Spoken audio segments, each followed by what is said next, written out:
Hi everyone, कैसे हैं आप सब। Very very good morning, good afternoon, good evening. आज हम एक नया कंसेप्ट स्टार्ट करेंगे जिसका नाम है unbalance problem.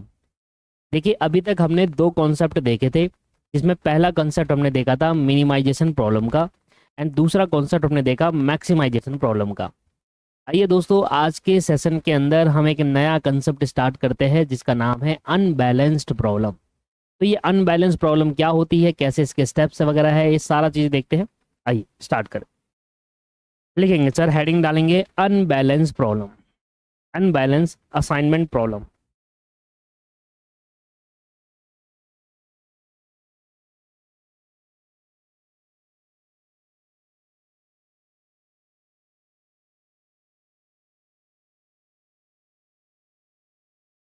Unbalance assignment problem, इसके बारे में लिखते हैं।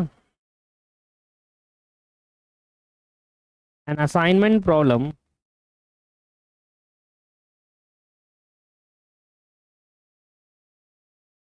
एन असाइनमेंट प्रॉब्लम, पहला point.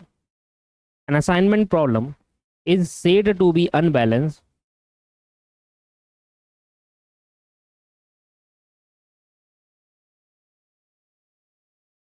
an assignment problem is said to be unbalanced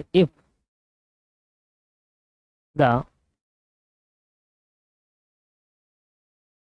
if the number of its row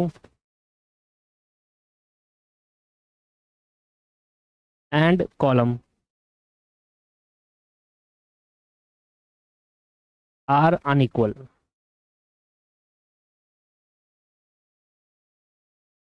N assignment problem is said to be unbalance. एक assignment problem को unbalance तब कहा जाएगा जब नंबर ऑफ रो जो है वो नंबर ऑफ कॉलम के बराबर नहीं होगी। तो अभी तक आपने देखा था कि हमारे पास 5 वर्कर थे और 5 तरीके की जॉब थी, 5 तरीके के सेल्समैन, 5 तरीके का डिस्ट्रिक्ट था। तो जितनी हमारे पास रो थी उतने ही हमारे पास कॉलम थे। अब एक ऐसी प्रॉब्लम आएगी जहां पर रो तो ज्यादा होंगे, कॉलम कम होगा। अब एक ऐसी प्रॉब्लम आएगी जहां पर वर्कर वर्कर ज्यादा होंगे पर जॉब कम होगी, या जॉब ज्यादा होंगे वर्कर कम होगी। That is called unbalance problem, जहां पर मैट्रिक्स 5 बाई 5, जितना रो है उतना कॉलम नहीं है। सीधी सी कहानी है, number of row not equal to number of column, number of row not equal to number of column. दूसरा point, to solve such problem. अब ऐसी प्रॉब्लम को सॉल्व करने के लिए क्या करना पड़ेगा? To solve such problem, to solve such problem additional row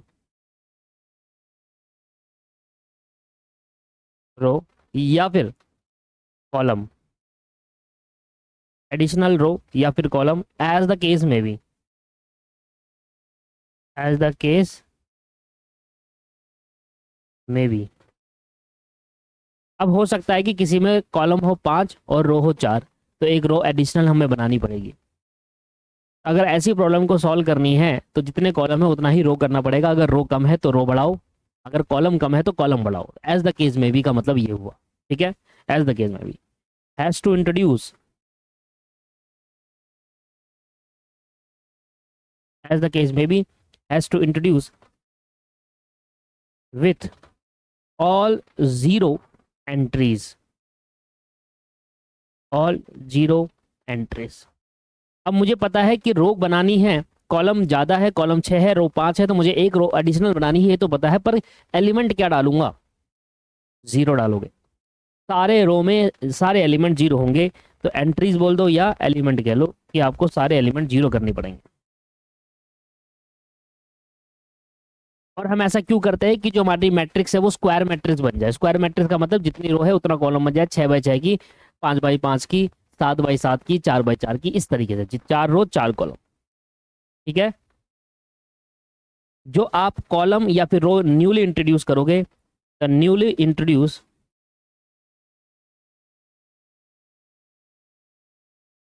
the newly introduce row और कॉलम इज कॉल्ड, उसका एक नाम दिया जाएगा, इज कॉल्ड डमी रो और डमी कॉलम। जो भी दोस्तों मैं आपको यहाँ पर पढ़ा रहा हूँ वो एज इट इज सेम दोबारा पढ़ाऊंगा जब मैं ट्रांसपोर्टेशन प्रॉब्लम कराऊंगा, क्योंकि सेम तरीका यूज होता है ट्रांसपोर्टेशन में भी। जहाँ यहाँ कराए सेम वहां पर भी यूज होगा, तो वहां पर भी सेम तरीका फॉलो किया जाएगा। तो कहता है जो न्यूली इंट्रोड्यूस करी होगी आपने रो या कॉलम, उसको हम डमी रो या डमी कॉलम कहेंगे। तो मतलब अगर रो आपने इंट्रोड्यूस करी है तो उसको डमी रो कहा जाएगा विद जीरो एलिमेंट, अगर आपका कॉलम इंट्रोड्यूस करा है तो डमी कॉलम कहा जाएगा विद जीरो एलिमेंट। आइए दोस्तों इस चीजों को समझते हैं with the help of the illustration. आइए अपनी बुक खोलते हैं और इलस्ट्रेशन की हेल्प से इसको समझने की कोशिश करते हैं। ये है जी पूरा अनबैलेंस प्रॉब्लम का कॉन्सेप्ट, इसको उतार लीजिए। ठीक है, चलिए, होप आपने लिख लिया होगा सारा का सारा। अब स्टार्ट करते हैं क्वेश्चन अनबैलेंस प्रॉब्लम के। ठीक है,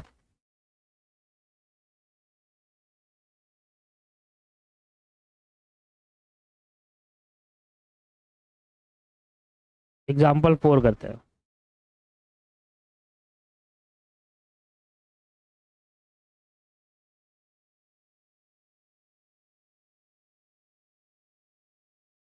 तीन एग्जाम्पल मैं आपको करा चुका हूँ, बेसिकली तीन करा दिए, पहला छुड़वा के दूसरा तीसरा मैं आपको करा चुका हूँ, चौथा ही है ना। वैसे तो एक दो एग्जाम्पल मैंने अपने हिसाब से एक्स्ट्रा करवाए थे, कराए तो अभी 4 क्वेश्चन है वैसे, और बुक के मैं आपको 2 क्वेश्चन करा चुका हूँ।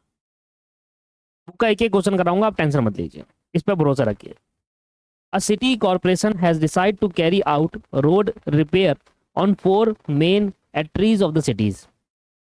तो एक सिटी कॉर्पोरेशन है, उसने कहा कि भाई रोड का रिपेयर करना है 4 मेन सिटीज के अंदर। The government has agreed to make a special grant of 50 lakh toward the cost with the condition that the repair must be done at the lowest cost and quickly time.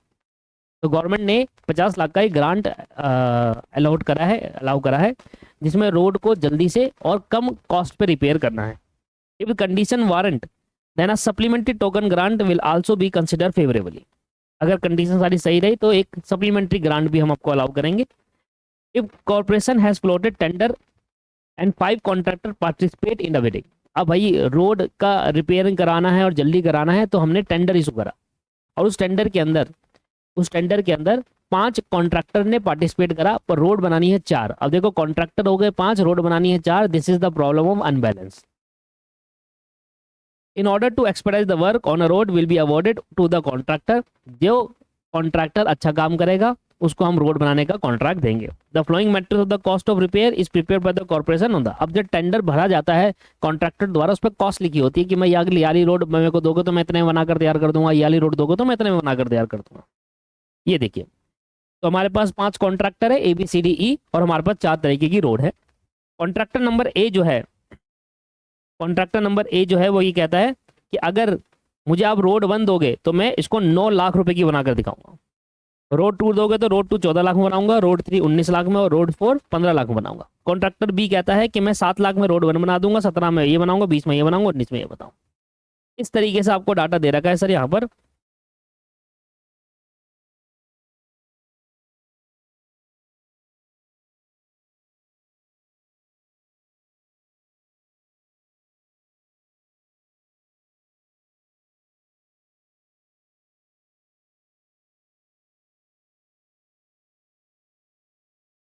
चलिए, find the best way of assigning the repair work to the contractor and the total cost. If it is necessary to seek supplement grant that should be amount shorted, what is the 5 contractor will be। कौन सा ऐसा 5th contractor है जो unsuccessful रहा अपनी bidding करने पर। उसने बिड करा, क्योंकि अब देखो हम 4 कॉन्ट्रैक्टर को ही रोड दे पाएंगे, 5वें को नहीं दे पाएंगे। सीधी सी कहानी है, रोड 4 है तो 4 ही को तो मिलेगी, 5 को तो नहीं मिलेगी। अब कौन सा ऐसा कॉन्ट्रैक्टर है जो डमी के अंदर आएगा। वो हमें बॉक्स बनाना होता है ना, और डमी वाली कॉलम बनाना पड़ेगा, उसमें एक क्या करना होगा, बॉक्स आएगा, वो हमारा कॉन्ट्रैक्टर है जिसको बिडिंग सही नहीं थी उसकी, उसको नहीं मिला है। आइए सर स्टार्ट करते हैं और तीनों ही क्वेश्चन का जवाब देते हैं। सबसे पहले रिपेयर की कॉस्ट जो है लाख रुपीज में है, तो मैं लाख नहीं लिखूंगा, सीधा सीधा ऐसे डालूंगा और लास्ट में जाकर लैक्स में आंसर दे दूंगा।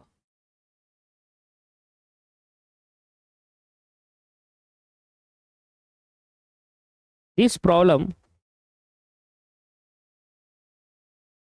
Is unbalance problem, so we have to convert into balance problem.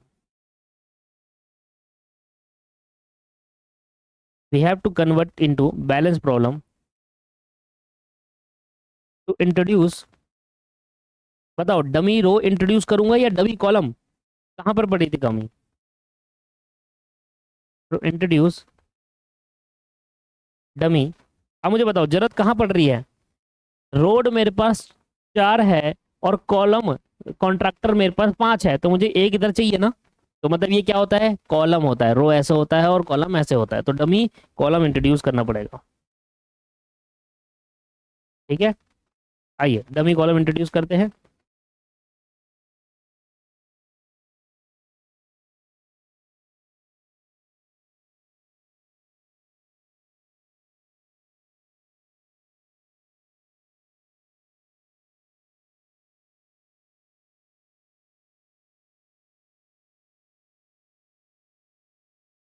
यह मेरी रोड 1 आ गई, 2 आ गई, 3 आ गई, 4 आ गई और यहाँ पर लिख दूंगा डमी। ठीक है, यहाँ मेरा कॉन्ट्रैक्टर ए आ गया, बी आ गया, सी आ गया, डी आ गया और ई आ गया।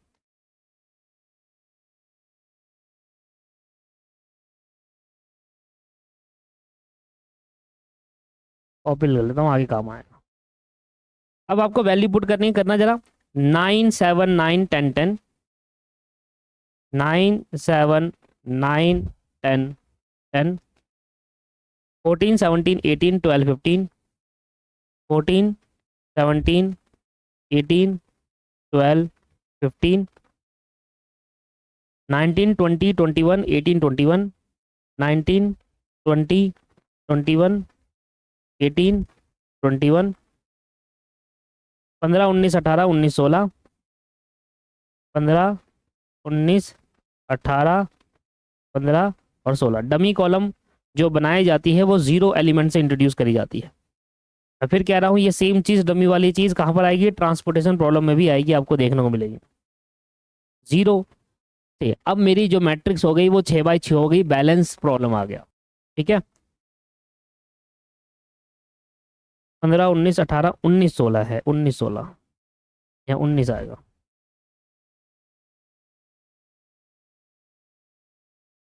सोचो अगर आप कॉन्ट्रैक्टर होते, 9 7 9 10 10, 14 17 18 12 15, 14 17 18 12 15 19 20 21 18 21 19 20 21 18 21, ठीक है। सोचो आप कॉन्ट्रैक्टर होते तो आप अपनी कॉस्ट कम से कम करने की कोशिश करते हैं या ज़्यादा से ज़्यादा करने की कोशिश करते हैं।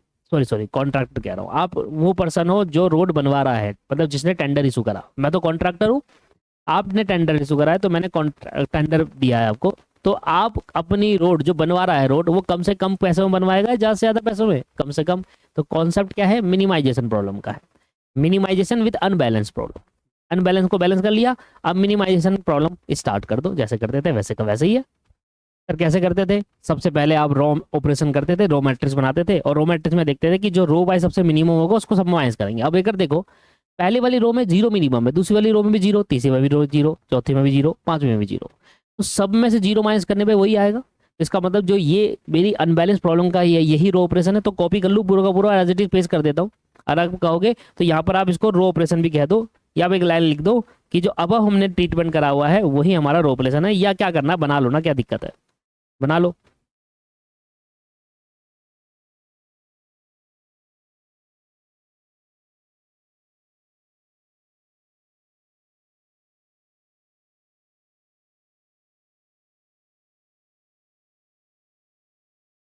ये आ गया जी row operation.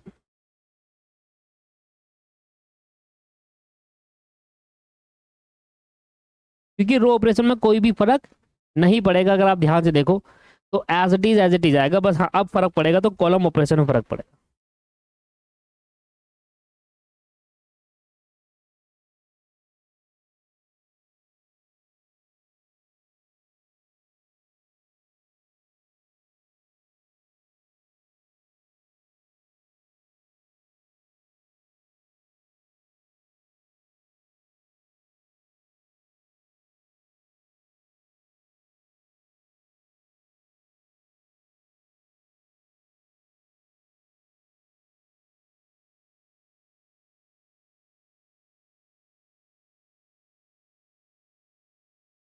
Sir column operation करने के लिए आपको क्या चाहिए बताओ। सर कॉलम ऑपरेशन करने के लिए आपको चाहिए कॉलम वाइज मिनिमम ढूंढो। अगर मैं इस कॉलम की बात करूंगा तो इस कॉलम में मिनिमम है 7। ठीक है, मिनिमम 7। तो अब 7 में से माइनस करूंगा कितना बचेगा, 2 बचेगा। 7 में से माइनस करूंगा कितना बचेगा, 2 बचेगा। 7 में 7 गया कितना बचेगा, 0। यहाँ कितने बचेगा, 10 2, और यहाँ बचेगा 3, और यहाँ बचेगा 3।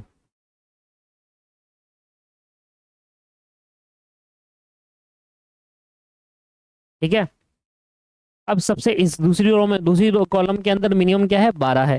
तो अब 12 में से 14 में से 12 जाएंगे, क्या बचेगा, 2।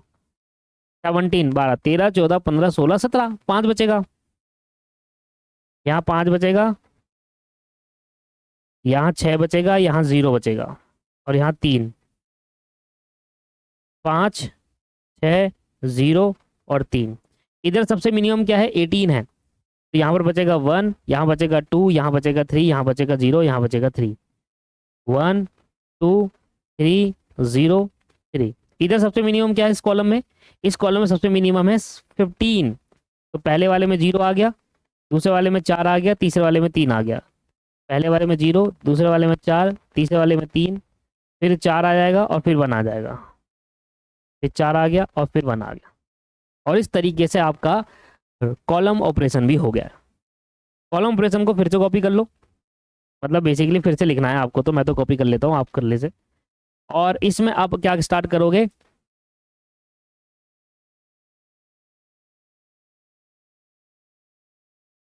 इसमें आप स्टार्ट करोगे ऑप्टिमली, ऑप्टिमल टेस्ट।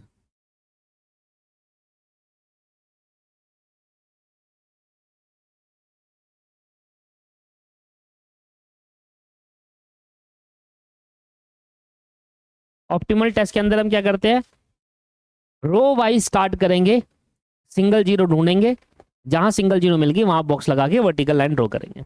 अब मैं स्टार्ट कर रहा हूँ। पहली रो में मुझे 2 जीरो दिख रही है, दूसरी रो में भी 2 जीरो, तीसरी रो में मुझे सिंगल जीरो दिख गई। तो मैं यहाँ पर बॉक्स लगाऊंगा और वर्टिकल लाइन ड्रॉ कर दूंगा। ये गई एक लाइन से सारी जीरो।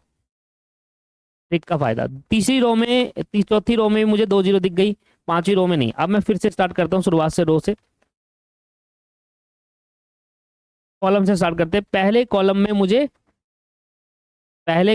कितनी जीरो दिख गई, सॉरी, पहले वाले कॉलम में मुझे दिख गया 1 जीरो सिंगल।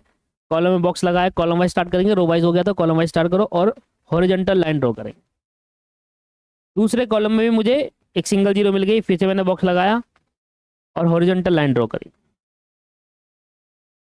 फिर अगले वाले कॉलम में नहीं दिखी, अगले वाले कॉलम में फिर से मुझे जीरो दिख गई, फिर से मैंने बॉक्स लगाया और हॉरिजॉन्टल लाइन ड्रॉ कर दी।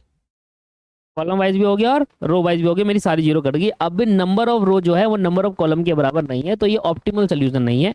तो नीचे लिख देंगे number of row is not equal to number of column.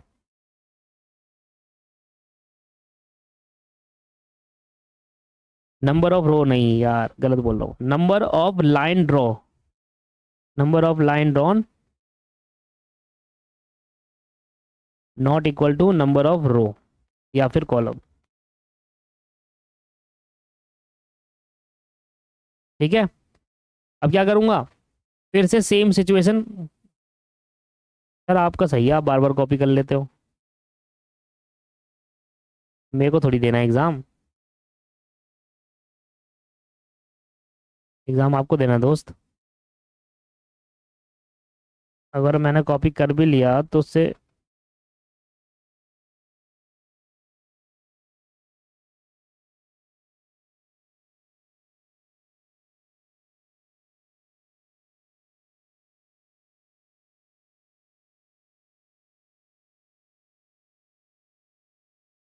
एक मिनट, कैसा कॉपी हुआ है।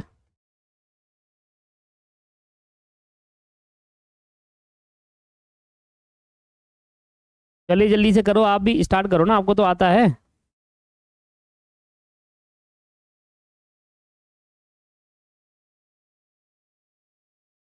इम्प्रूव मैट्रिक्स बनाएंगे।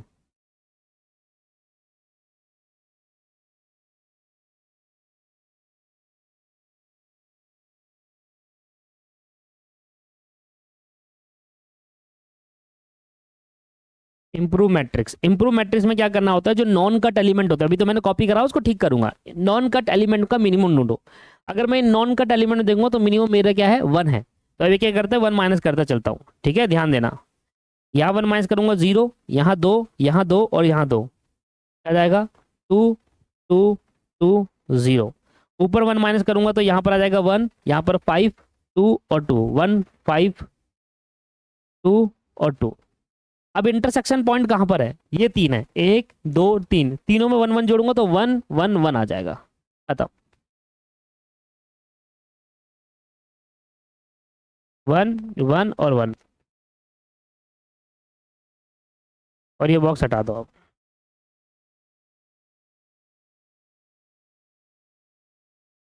क्या आपको समझ में आया? अब फिर से स्टार्ट करूंगा पहली रो से, जहां पर मुझे सिंगल जीरो दिखा वहां वर्टिकल, पहली रो में मुझे सिंगल जीरो दिख गया, लो जी वर्टिकल लाइन ड्रॉ करेंगे, ये गया। दूसरी रो में सिंगल जीरो दिखा, बॉक्स लगाया और वर्टिकल लाइन ड्रॉ करेंगे, ये भी गया। तीसरी रो में मुझे फिर से सिंगल जीरो दिखा, बॉक्स लगाया, वर्टिकल लाइन ड्रॉ करेंगे। फोर्थ रो में मुझे दो जीरो देखिए, हटा दूंगा। फिफ्थ रो में मुझे सिंगल जीरो नहीं मिला। अब कॉलम वाइज, पहली कॉलम तो गया, दूसरे कॉलम में मुझे सिंगल जीरो दिख गया, हॉरिजॉन्टल लाइन ड्रॉ करें। अब कितनी लाइन ड्रॉ हुई सर? अब भी हमारे पास 4 ही लाइन ड्रॉ हुई, ये भी ऑप्टिमल सोल्यूशन नहीं है। फिर से दोबारा करो, फिर से दोबारा करना पड़ेगा, नॉन ऑप्टिमल है या ऑप्टिमल सोल्यूशन अभी भी नहीं है, क्योंकि नंबर्स ऑफ लाइन जो ड्रॉ करिए वो नंबर्स ऑफ कॉलम और रो के बराबर नहीं। चलिए सर, आइए फिर से दोबारा से स्टार्ट करते हैं अगेन इसको। आपको कॉपी नहीं करना, आपको बस ये करना है कि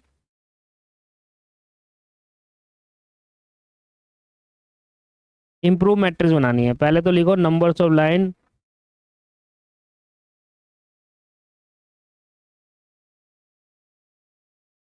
यहाँ लिखो, पहले नंबर ऑफ लाइन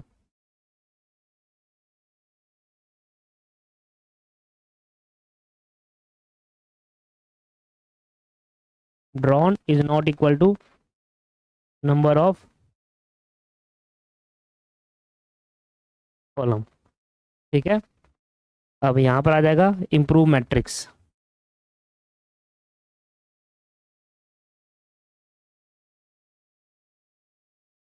कैसे करोगे? जो नॉन कट एलिमेंट है उसको मिनिमम ढूंढो। ये देखो मैंने मिनिमम ढूंढा, ये आया 1, नॉन कट एलिमेंट में मिनिमम 1 आया, देखो। अब सबको 1 से माइनस करूंगा, तो ये 1 से माइनस करा, क्या आया 0 1 1 1, 0 1 1 और 1। इधर 1 से माइनस करूंगा, क्या आएगा 1 4 4 1, 1 4 4 1।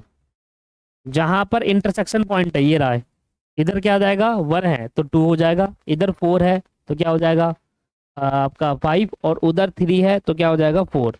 तो 4 5 2, 4 5 2, हटा दो सबको, 4 5 2, यहाँ आ जाएगा 4, यहाँ आ जाएगा 5 और यहाँ आ जाएगा 2। अगेन रिपीट करेंगे फिर से, और ये तब तक करते जाएंगे जब तक ऑप्टिमल सोल्यूशन ना आ जाए। पहली वाली रो में 2 जीरो मिल गई मुझे, अब हटा दो। दूसरी वाली रो में मुझे सिंगल जीरो मिल गई, तो मैं अब वर्टिकल लाइन ड्रॉ कर दूँ। 1 मिनट 1 मिनट, रो वाइज देख रहा हूँ ना, हाँ वर्टिकल लाइन ड्रॉ कर दो। इसी वाली रो में मुझे सिंगल जीरो मिल गई, फिर से बॉक्स लगाओ, वर्टिकल लाइन ड्रॉ कर दे। फोर्थ वाली रो में मुझे 2 जीरो मिली है, फिफ्थ वाली रो में मुझे सिंगल जीरो मिली है, फिर से बॉक्स लगाओ और वर्टिकल लाइन ड्रॉ करेंगे। अब कॉलम वाइज चेक करूंगा, पहले कॉलम में मुझे सिंगल जीरो मिल गई, बॉक्स लगाएंगे, वर्टिकल लाइन ड्रॉ करें, तो हॉरिजॉन्टल सॉरी, ये गया। एंड अगले कॉलम में मुझे सिंगल जीरो मिल गई, फिर से बॉक्स लगाएंगे और हॉरिजॉन्टल लाइन ड्रॉ करें, ये हो गया जी खत्म। अब मेरे को मुझे मिल गया ऑप्टिमल सोल्यूशन, जहां पर number of row number of column के बराबर है। नंबर ऑफ लाइन ड्रॉन वो बराबर आ गया नंबर ऑफ रो और कॉलम के, ठीक है। 5 लाइन ड्रॉ करी और 5 के ही वो बराबर आ गया। This is optimal solution. Optimal solution last दे दो, फाइनल ऑप्टिमल सोल्यूशन।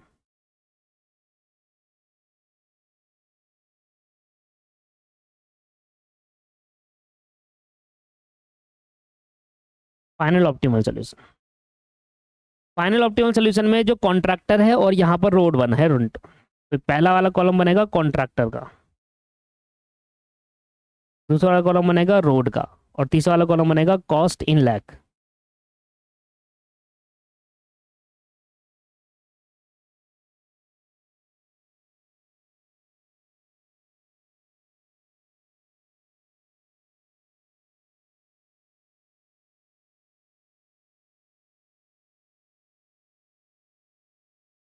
चलिए, तो हमारे पास कितने कॉन्ट्रैक्टर है? ए, बी, सी, डी और ई।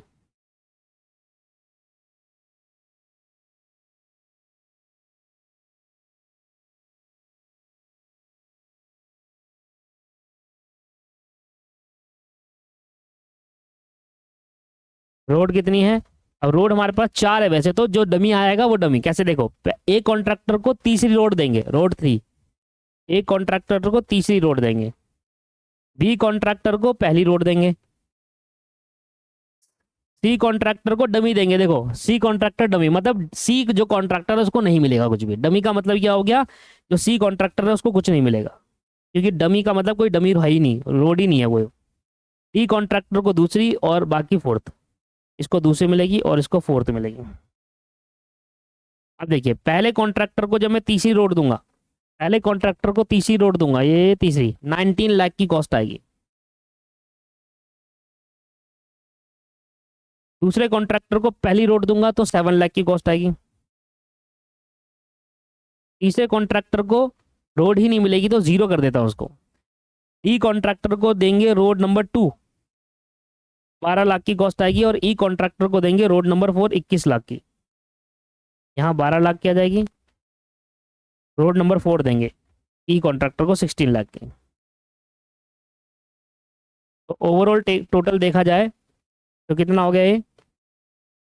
19, 7, 12 और 16, यह आ जाएगा 54 लाख। तो इतनी आपकी कॉस्ट आएगी 54 लाख की। और आपको ग्रांट कितने का मिला था? 50 लाख का। क्या एक्स्ट्रा ग्रांट चाहिए? यस। चलिए, तो अब जरा पॉइंट लिखते हैं जो हमें क्वेश्चन में पूछा गया था कि the best way of assigning the repair work to the contractor and the total cost. ये रहा पहला आंसर, तो ये रहा, और टोटल कॉस्ट ये रही। यहाँ लिख दो टोटल कॉस्ट और इसको पहला आंसर बना दो। ये हमारा पहला आंसर हो गया। तरीका आपको बता दिया कि किस कॉन्ट्रैक्टर को कौन सी रोड देनी है, और आपका टोटल कॉस्ट बता दिया। दूसरा आपका आंसर लिख लो, क्या आपको एक्स्ट्रा पैसे की जरूरत पड़ेगी? क्या सप्लीमेंट्री ग्रांट की जरूरत पड़ेगी? अब हमें ग्रांट दी गई थी 50 लाख की, अगर आप ध्यान से देखें तो ग्रांट 50 लाख की दी हुई है, और हमारे को मिनिमम कॉस्ट लगती है 54 लाख रुपए, 54 लाख। तो 4 लाख की हमें ग्रांट की जरूरत पड़ेगी। As the minimum total repair cost of road is, minimum total cost कितनी लगेगी? 54 lakh, 54 lakh, which is exceed the sanction amount.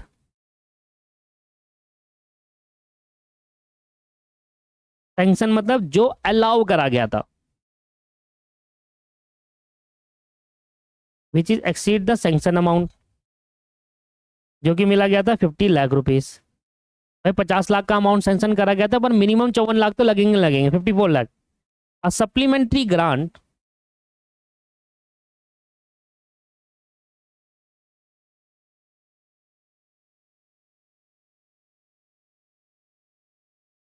a supplementary grant of 4 lakh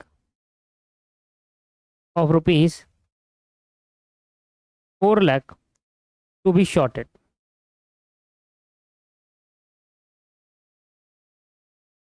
to be short, तो एक सप्लीमेंट्री ग्रांट हमें चाहिए टू बी अमाउंट शॉर्ट कितना चाहिए? कितना और चाहिए हमें? 4 लाख रुपए चाहिए।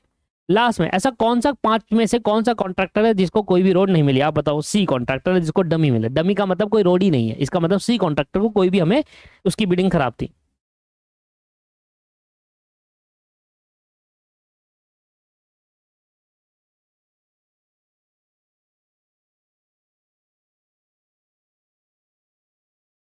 From the above solution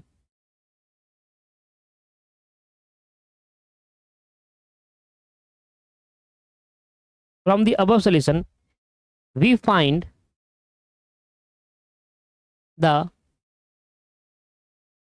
dummy road is assigned to contractor C is assigned to contractor C assigned to contractor C. So C will be unsuccessful in his bid because because there is no existence of dummy road.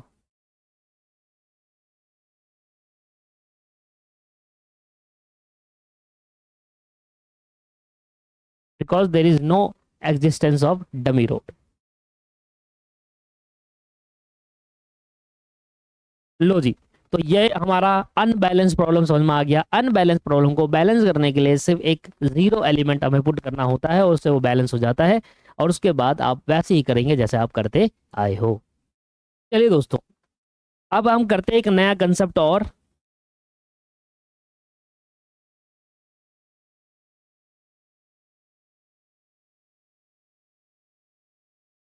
Assignment problem with multiple multiple optimal या optimum solution. Sir ये concept क्या कहता है? भाई ये concept कहता है कि कई बार ऐसा होता है कि हमारे पास कई सारे अल्टरनेटिव सोल्यूशन होते हैं, पर एंड आंसर सबका सेम आता है। सर ये आपने पढ़ा था कहीं पर? मैंने पढ़ाया हुआ है। मैंने आपको इलस्ट्रेशन नंबर 3 कराया था। यहाँ पर मैंने आपको बताया था कि दो जॉब है, आपस में अगर इंटरचेंज भी कर दोगे तो एंड आंसर सेम रहेगा। प्रीवियस लेक्चर के अंदर कराया था, मैं आपको दिखाता हूँ। ये देखिए मैंने यहाँ पर खोला हुआ है। यहाँ पर मैंने आपको जब दिखाया था तो मैंने आपको ये बताया था कि आप यहाँ पर इस वाली जॉब को यहाँ दे दो और इस वाली जॉब को यहाँ दे दो, ये आपकी मर्जी है। और ऐसा करने से क्या होगा? ऐसा करने से भी आपका आंसर सेम ही आएगा। और मैंने आपको प्रूव करके भी दिखाया था साइड में कि डिस्ट्रिक्ट नंबर जो डिस्ट्रिक्ट 4 है वो सी को दिया है और डिस्ट्रिक्ट 5 डी को दिया। अगर आप इसको आपस में इंटरचेंज भी कर देते हैं तो एक अल्टरनेटिव सोल्यूशन निकल आता है, right? Multiple optimal solution, multiple solution निकल आएगा पर ऑप्टिमल रहेगा क्योंकि कॉस्ट यही आएगी। कॉस्ट यही आएगा। तो अभी जो मैं आपको कॉन्सेप्ट सिखा रहा हूं वो यही है कि कई बार ऐसा होता है कि आप की जो असाइनमेंट प्रॉब्लम है उसका जो आंसर है वो 1,91,000 ही आएगा, पर इनको असाइन करने का तरीका मल्टीपल हो सकता है। हो सकता है कि डिस्ट्रिक्ट नंबर 4 जो है वो सी को मिल जाए और हो डिस्ट्रिक्ट नंबर 5 जो है डी को मिल जाए, तब भी आपका आंसर 191 आएगा। और हो सकता है कि डिस्ट्रिक्ट नंबर जो 4 है वो डी को मिल जाए और ये आपके पास सी को मिल जाए, आपस में इंटरचेंज होंगे, तब भी आपका आंसर ये आएगा। This is called multiple assignment problem. एक ही असाइनमेंट प्रॉब्लम के मल्टीपल ऑप्टिमम सोल्यूशन निकल सकते हैं। ऑप्टिमल एक होता है सोल्यूशन निकलना जिसमें 191 192 भी हो सकता है, वो तो है। ऑप्टिमम मतलब सबसे कम, और तरीके अलग अलग हो सकते हैं। जब एक ही असाइनमेंट प्रॉब्लम के मल्टीपल ऑप्टिमल सॉल्यूशन निकलते हैं उसी को assignment problem with multiple optimal solution कहा जाता है। अब मैं क्या करूंगा, मैं आपको सेम एग्जांपल से करेक्ट कराऊंगा।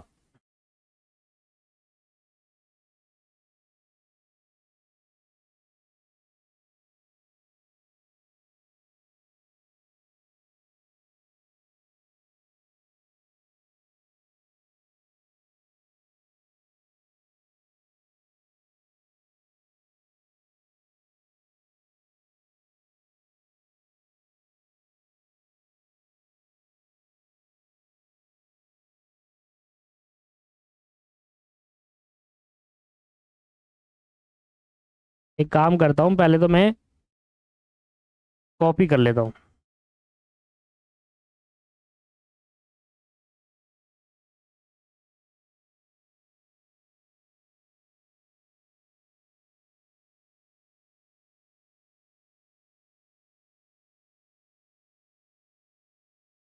ठीक है।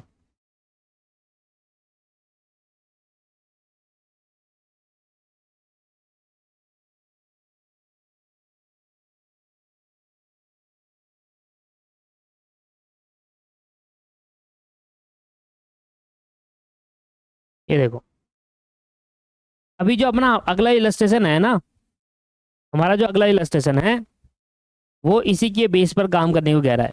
क्या कहता है, पांचों लेसन कहता है use the data of illustration number 3 और उससे फाइंड करो पॉसिबल ऑप्टिमल सोल्यूशन, कितने सोल्यूशन बन सकते हैं। वो जो फाइनल ऑप्टिमल सोल्यूशन आता है ना, उससे और कितने बन सकते हैं, कैसे कैसे हम तरीकों से करते हैं, पर आना 1,91,000 ही है। यही कॉन्सेप्ट है सर हमारा। सबसे पहले अगर इलस्ट्रेशन नंबर 3 देखेंगे, हमने उससे रिलेटिव लॉस मैट्रिक्स बनाया था क्योंकि मैक्सिमाइजेशन प्रॉब्लम थी, तो हमने उसको मिनिमाइजेशन में कन्वर्ट करा। फिर हमने रो मैट्रिक्स करा, रो मैट्रिक्स के बाद हमने कॉलम मैट्रिक्स करा, कॉलम के बाद हमने ऑप्टिमल मैट्रिक्स करा। यहाँ पर हमने ऑप्टिमल मैट्रिक्स में आपको दोबारा करके दिखा देता हूँ, एक फिर से रिवीजन तरीके हो जाएगा। मैं इसको हटा रहा हूँ, दोबारा एक बार करके दिखा देता हूँ। तो कितने सोल्यूशन निकल सकते हैं वो ये बताता है आपको। तो जरा आइए एक बार तीसरा क्वेश्चन ले रहा हूँ। ऑप्टिमल मैट्रिक्स में करा चुका था, मैं दोबारा करा रहा हूँ, एक वहां पर करा दे सोल्यूशन, और कितने निकल सकते हैं वो देख रहे हैं। तो पहली वाली रो में सिंगल जीरो नहीं है, मैं अगला बढ़ गया। तो दूसरी वाली रो में मुझे सिंगल जीरो मिल गई, तो मैंने यहाँ पर बॉक्स लगाया और वर्टिकल लाइन ड्रॉ कर दी। सॉरी, हाँ वर्टिकल लाइन ड्रॉ करूंगा अगर मैं रो वाइज चल रहा हूँ तो। तीसरी वाली रो में मुझे सिंगल जीरो नहीं लिखा, चौथी वाली रो में मुझे 2 जीरो मिल गए, पांच वाली रो में भी 2 जीरो मिल रहे हैं। अब कॉलम वाइज करता हूँ, तो पहले कॉलम में मुझे क्या मिल गया, सिंगल जीरो मिल गई। तो कॉलम वाइज चेक करते हो तो हॉरिजॉन्टल लाइन ड्रॉ करते हो, गया।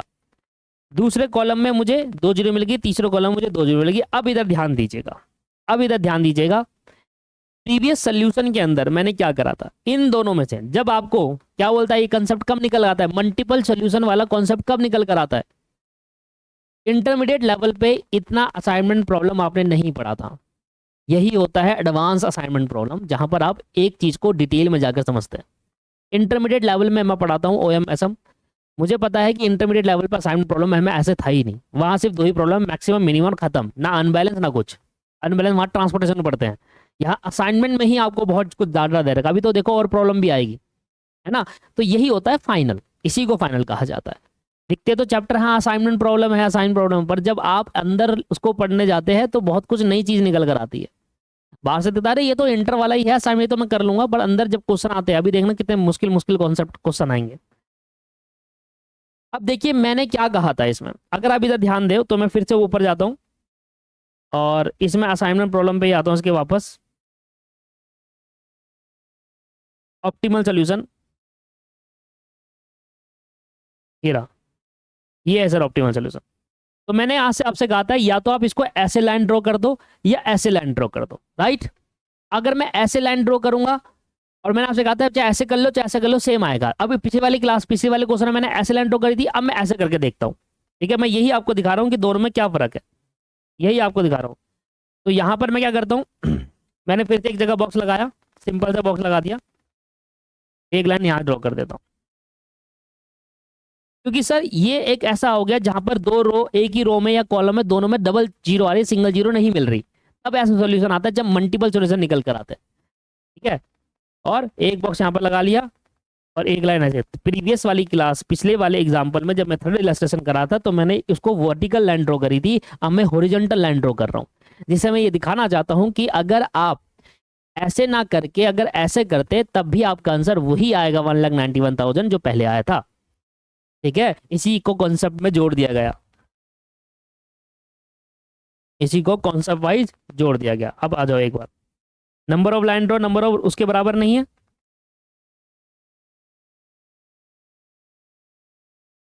एक बार देना, इंप्रूव करते हैं मैट्रिक्स।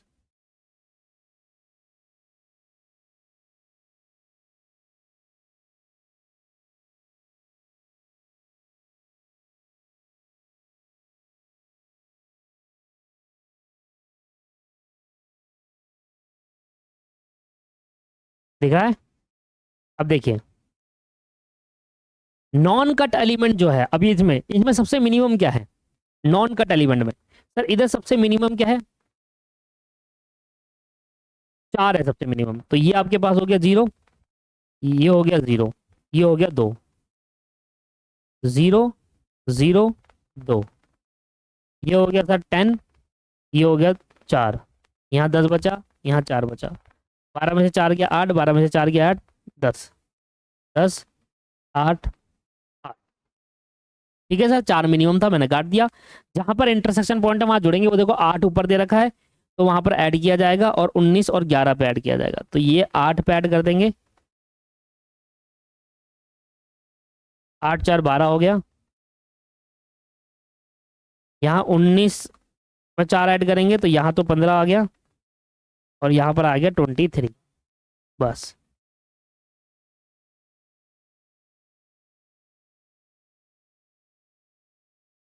अब मैं फिर से इसमें वही कंसेप्ट अप्लाई करता हूँ। अब मैंने ऑप्टिमल सोल्यूशन चुना, दूसरा सोल्यूशन चुना, पहले वहां पर मैंने वर्टिकल करा था, अब हॉरिजॉन्टल करके चेक कर रहा हूँ। इसी को ऑप्टिमल कहा गया, इसी को ऑप्टिमल कहा गया। देखना, पहली लाइन में मेरे पास 3 जीरो है, मैं आगे बढ़ता हूँ। दूसरी लाइन पे मेरे पे 2 जीरो, फिर 2 जीरो आ गई, फिर आपके पास 2 जीरो आ गई, फिर अब मैं हॉरिजॉन्टल जाता हूँ, यहाँ पर मुझे मिल गई single zero. Row wise check करा, मुझे कहीं पर सिंगल जीरो नहीं मिली, मैंने कॉलम वाइज चेक करा, मुझे सिंगल जीरो मिल गई, मैं लाइन ड्रॉ कर रहा हूँ, खत्म। फिर अगले कॉलम पे गया 2 जीरो, अगले कॉलम पे गया 2 जीरो, अगले कॉलम पे गया 2 जीरो। अब मैं फिर से रो वाइज चेक करता हूँ, पहली रो में 2 जीरो, दूसरी रो में 2 जीरो, तीसरी रो में 2 जीरो, चौथी रो में 2 जीरो। अब क्या करूं? अब वही, आप कुछ भी इसमें और आंसर निकाल सकते हैं, क्योंकि आपके पास, अब आपके पास ऑप्टिमल लाने के लिए या तो आप ऐसी लाइन ड्रॉ कर दो या ऐसे लाइन ड्रॉ कर दो, क्योंकि आप ऐसे लाइन ड्रॉ करोगे, ऐसे लाइन ड्रॉ, किसी में भी लाइन ड्रॉ करोगे, आपकी 2 ही जीरो कटेगी। आप उसको और तरीके से काट ही नहीं सकते, 2 ही जीरो कट सकती है। तो आप यहाँ पर आप लाइन ड्रॉ कर सकते हो। कैसे? अब देखिए मेरे पे कितने सोल्यूशन बन सकते हैं, कितने सारे बन सकते हैं ऑप्टिमल सोल्यूशन। और इससे कैसे पता चला मैं? क्योंकि अब मेरे पास 4 लाइन ड्रॉ करूंगा जिनसे ये सारी जीरो कटेगी, और बॉक्स अपनी मर्जी से लगाऊंगा। अब कहाँ कहाँ लगा सकता हूँ, देखना ध्यान से, दोबारा देखना, देखना ध्यान से कहाँ कहाँ लगा सकता हूँ। पहले मैंने एक बॉक्स यहाँ लगाया और मैंने ऐसी लाइन ड्रॉ कर दी, ठीक है। अब यहाँ बॉक्स लग गया, यहाँ लगेगा, ये हो गया। अब मैंने एक बॉक्स यहाँ लगाया और मैंने यहाँ लाइन ड्रॉ कर दी, क्योंकि एक लाइन में एक ही बॉक्स लगेगा, खत्म। तो अब मैं इन बॉक्स को इंटरचेंज कर सकता हूँ, एक सोल्यूशन बन गया, या तो ये या ये और वो। ठीक है सर, 2 सोल्यूशन हो गए इसी में। फिर एक मैं यहां पर बॉक्स लगाता हूं और इस तरीके से लाइन ड्रॉ करता हूं, और एक मैं यहां बॉक्स लगाता हूं और इस तरीके से, क्योंकि आप कहीं पर भी लाइन ड्रॉ कर लो, आपकी 2 ही जीरो कटनी है। अब दूसरा सोल्यूशन, एक और ऑप्टिमल सोल्यूशन क्या है कि ये दोनों ना होकर ये दोनों हो जाए, है ना। चलिए, इसी में आप ऑप्टिमल सोल्यूशन निकालने की कोशिश। अब नंबर ऑफ लाइन जो ड्रॉ हो गई वो नंबर बराबर हो गई, मतलब बेसिकली लाइन जो ड्रॉ करी वो बराबर हो गई। अब देखो मेरी बात, ये ऑप्टिमल सोल्यूशन आ गया मेरे पास। यहां पे मैं लिख देता हूं optimal table number 1। Optimal table number 1, कितनी टेबल बन सकती है इसमें? अब देखो, इसी को कॉपी करते हुए चलेंगे और आप चेंज करते हुए चलेंगे, क्या क्या पॉसिबिलिटी हो सकती है।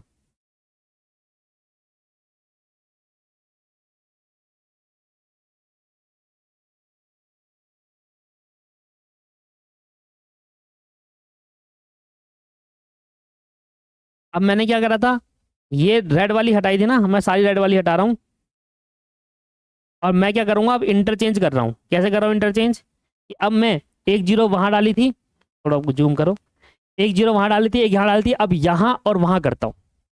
तो मैंने अब यहाँ एक जीरो लगाई और यहाँ एक जीरो लगाई, उन दोनों को हटा दिया, ये बन गया मेरा दूसरा सोल्यूशन।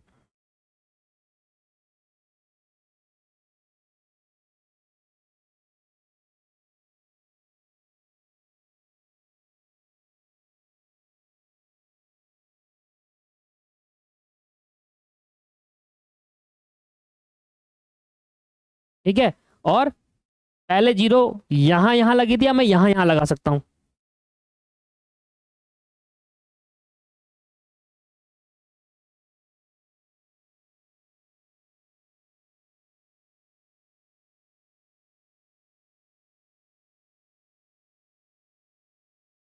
बन गए सर।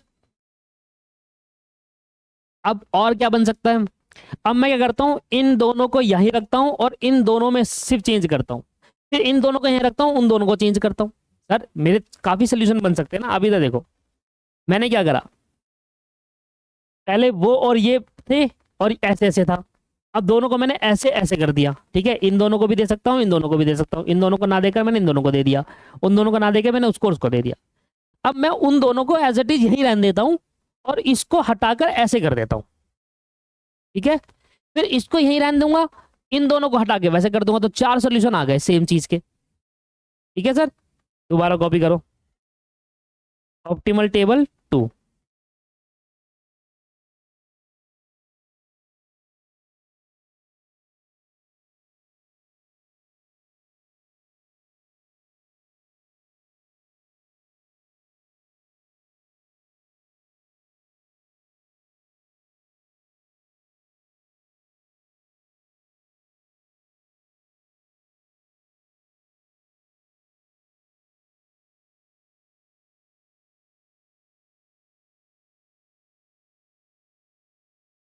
अब मैंने क्या करा, मैंने जैसे सबसे पहले ऑप्टिमल टेबल 1 थी ना, मैंने इसको 3 कर दी और इसकी जगह पे मैंने बस थोड़ा सा चेंज करा, और वो चेंज ये करा है कि मैंने सिर्फ इस वाले पोर्शन को हटाया, इन वाले पोर्शन को हटाया,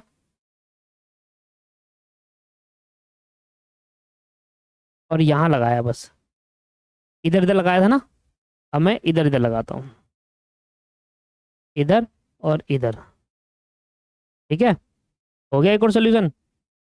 तो बेसिकली आप कितने तरीकों से सॉल्व कर सकते हो वो आपको बोल रहा है optimal solution concept.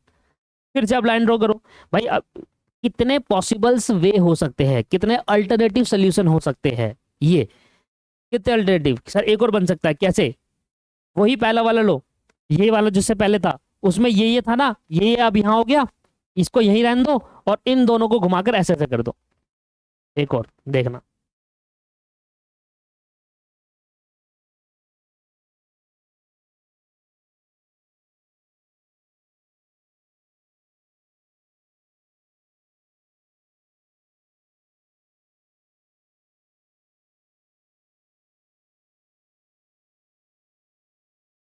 Optimal table 4, ये थी पहली वाली, सबसे पहली वाली। अभी मैंने क्या करा था, मैंने सिर्फ इस दोनों को चेंज करा, अब मैं क्या करता हूँ, नीचे वाले को एज इट इज रहने दे रहा हूं, ऊपर वाले को चेंज करता हूँ सिर्फ ये पोर्शन और ये पोर्शन, मैं इस वाले को बनाता हूँ और इस वाले को बनाता हूँ।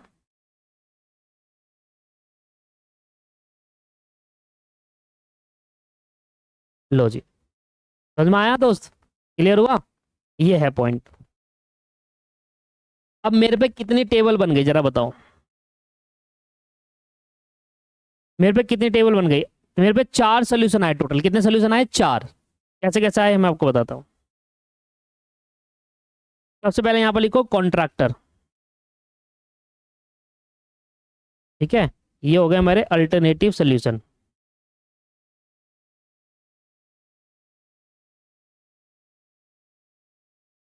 सबसे पहले हमने यहाँ पर लिखा कॉन्ट्रैक्टर, ठीक है सर, ये हो गया हमारा कॉन्ट्रैक्टर। अब देखते जाना आप कितना, सोल्यूशन नंबर टेबल नंबर 1 पे जा रहा हूँ मैं, टेबल नंबर 1 से मुझे क्या मिला, ठीक है, यार ऐसे तो बहुत बड़ा हो जाएगा,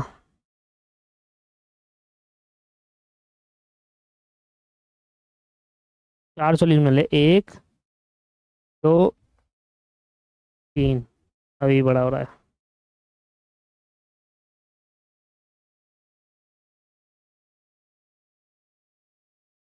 एक कॉन्ट्रैक्टर की बना दी, ये पहला सोल्यूशन आ गया, दूसरा आ गया, तीसरा आ गया और ये चौथा आ गया,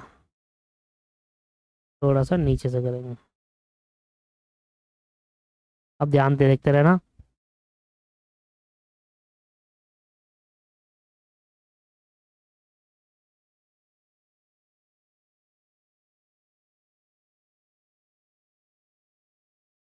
ये सोल्यूशन पहला, ये सोल्यूशन दूसरा, ये सोल्यूशन तीसरा और ये सोल्यूशन फोर्थ। यहाँ पर टेबल 1 और उसकी कॉस्ट, टेबल 2 और सेस कॉस्ट या रिवेन्यू, रिवेन्यू था ना, मैक्सिमाइजेशन प्रॉब्लम है, टेबल 2 टेबल 1 के साथ रिवेन्यू, टेबल 2 के साथ रिवेन्यू, टेबल 3 वाला ऑप्शन ले लो, उसके साथ रिवेन्यू कितना आ रहा है, टेबल 4 के साथ रिवेन्यू कितना आ रहा है। ठीक है दोस्त, हमारे पास कितने कॉन्ट्रैक्टर है, 5। तो ये हो गया ए, बी, सी, डी और ई।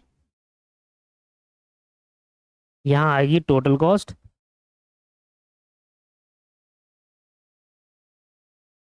अब जरा टेबल नंबर 1 पे आओ, किसको क्या मिल रहा है वो जरा यहीं से देखेंगे।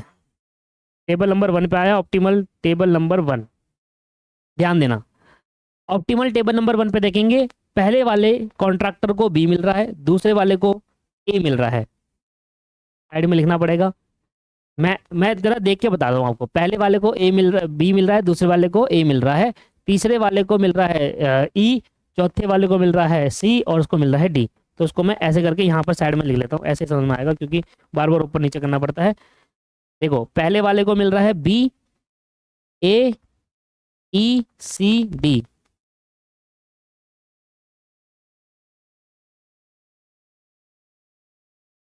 अरे यार कैसे देख लिया मैंने। ए को मिल रहा है डिस्ट्रिक्ट, बी को मिल रहा है डिस्ट्रिक्ट 1, ई को मिल रहा है डिस्ट्रिक्ट 2, ए को डिस्ट्रिक्ट 3 मिल रहा है, बी को 1 मिल रहा है। इधर देखो, ए को डिस्ट्रिक्ट 3 मिल रहा है, बी को 1 मिल रहा है। फिर सी को डिस्ट्रिक्ट 4 मिल रहा है, डी को डिस्ट्रिक्ट 5 मिल रहा है और उसको 3 मिल रहा है, 4 5 3, 4 5 3। दूसरी टेबल सोल्यूशन नंबर 2 पे, दूसरी टेबल पे आ जाओ। ए को डिस्ट्रिक्ट 3 मिल रहा है, बी को 2 मिल रहा है, तो 3 2। सी को मिल रहा है सीधा पांचवा, 3 2 5 4, नहीं नहीं नहीं 3 1। पहले वाले को एक, पहले वाले ए को कितने मिल रहा है, देखो 3 मिल रहा है डिस्ट्रिक्ट है ना, बी को कितना मिल रहा है 1, तो 3 1 5 4 2, 3 1 5 4 2। देखो दोनों सोल्यूशन अलग अलग दिख रहे हैं। ठीक है, अगला सोल्यूशन नंबर 3, पहला 2, अब देखो 2 1 5 4 3, 2 1 5 4 3, 2 1 5 4 3। अब देखो ये वाला भी अलग हो गया सोल्यूशन।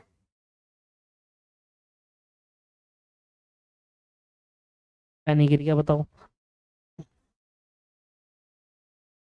सोल्यूशन नंबर 4, इसमें देखो पहले वाले को डिस्ट्रिक्ट को मिल रहा है 3 1 4 5 2, 3 1 4 5 2, 3 1 4 5 2। अब जरा ध्यान लगाओ, अब जरा ध्यान लगाओ, अब देखना इधर हो क्या रहा है। मेरे पास अल्टरनेटिव सोल्यूशन आ गए बहुत सारे। मैं पहले वाले से 3 3 2 और 3 सारे देखो सब अलग अलग है, कोई भी ऐसा नहीं होगा कि सिमिलर है। एक ही का चेंज हो रहा हो भले ही, पर वो अलग अलग होगा, पर सब में दो दो का चेंज आ रहा है। देखो पहले वाले को 3 मिल रहा है, बी मिल रहा है, कहाँ पर किसका चेंज आ रहा है, इधर देखो, इसको 3, इसको 1 4 5 3। देखो अब यहाँ से चेंज आया, ये बदल गया और ये बदल गया, ये दोनों आपस में बदल गए। फिर इधर से देखो, यहाँ से ये दोनों बदले और यहाँ से आपके पास बाकी ये ऊपर वाला बदल गया और नीचे वाला भी। ये 2 के 3 कैसा आया रे, 2 आएगा ये लास्ट वाला। पहले वाले सॉल्यूशन पे जाना, पहले वाले में ए को 2 मिल रहा है, ए को 2, मतलब पहले वाले को ए को 2 मिलता है। ये पहले वाले सॉल्यूशन में यहाँ 2 है। ठीक है सर, अब सब अलग अलग है। अब मेन क्वेश्चन पे आ जाओ और वहां से आप डाटा लेंगे जो कि हमारा इलस्ट्रेशन नंबर 3 था।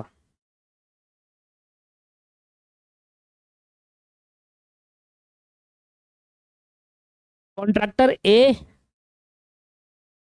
अगर देखेंगे पहले वाले ए को कितना मिल रहा है डिस्ट्रिक्ट 2, ए को डिस्ट्रिक्ट 2 मिला है 40। देखो ना, ए को डिस्ट्रिक्ट 2 मिला है 40 लिख दूं, यहाँ मैंने 40 लिख दिया। बी को डिस्ट्रिक्ट 1 मिल रहा है 38, सी को डिस्ट्रिक्ट 4 मिल रहा है, सी को डिस्ट्रिक्ट 4 आएगा 41, डी को डिस्ट्रिक्ट 5 मिल रहा है 35, और ई को डिस्ट्रिक्ट 3 मिल रहा है 37। टोटल बताइए दोस्त। 40 + 38, 41, 35, 37, 191 आ गया सेम। चलो कोई बात नहीं, अगला देखो। पहले वाले को डिस्ट्रिक्ट 3 मिल रहा है, ए को डिस्ट्रिक्ट 3 41, बी को क्या मिल रहा है, पहला डिस्ट्रिक्ट 38, सी को पांचवा डिस्ट्रिक्ट 40 ये रहा, डी को मिलेगा फोर्थ डिस्ट्रिक्ट ये रहा डी फोर्थ 36, और ई को दूसरा 36। जोड़ो उसको भी, 41, 38, 40, 36 और 36। देखो ये भी आ गया 191। ऑप्टिमल है सारे। ऑप्टिमल का मतलब क्या होता है, सबसे कम कॉस्ट है ये। हर सोल्यूशन में आप किसको कौन सा, मतलब आपको हमने ऑप्शन दे दिया कि अब आप जिससे जो डिस्ट्रिक्ट जिसको पर्सन सेल्समैन को देना दे दो, आपका यही आएगा। पर तरीका ये होना चाहिए, तो ये फॉलो कर लो, पहला वाला, दूसरा वाला, तीसरा वाला, चौथा, जैसे आपको सही लगे वैसा फॉलो कर लो, आपकी कॉस्ट 191 ही रहेगी। पहले वाले को दूसरा डिस्ट्रिक्ट दे दिया, पहले वाले को दूसरा डिस्ट्रिक्ट 40, ये 38, ये इसमें भी 38 ही आएगा। सी को दे दिया 5, यहाँ 40 ही आएगा, और यहाँ 41 आ जाएगा। डी को क्या दिया है 4, 36, और ई को 3 दिया तो 37 थे 37, 40, 38, 40, 36 और 37, 191। पहले वाले को दे दिया है 3, 41, डी को 5 दे दिया, 5 में 35 था, और ई को दे दिया है 2, 2 में 36 था,